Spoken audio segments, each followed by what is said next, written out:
In 2002, Blue Marble 2.0, NASA's Rob Simon made this.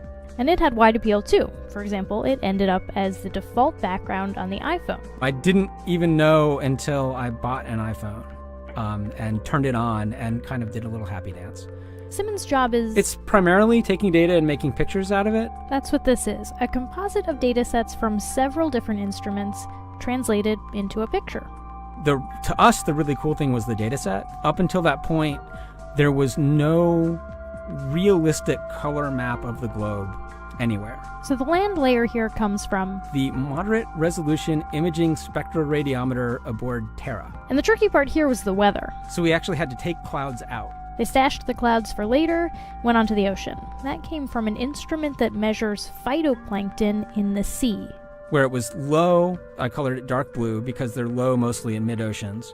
And then where it's a little bit higher, it was like a little bit brighter green. Then add the clouds back in. There's a small problem with it because there's a very slight gap in between each orbit. So some of those are painted on. It is photoshopped, but it's has to be. Then there was another layer to sort of simulate the atmosphere. And then there's this little bright spot. It's called the specular highlight. So it's the reflection of sunlight off of water. Those are the pieces, but you can't just slap them all together. It just didn't look realistic. It looks kind of flat, or the clouds are sort of too see-through. So I just hit Command Z a lot. There's artistry to creating the world. What I imagine it to be. Unfortunately, I'm not an astronaut.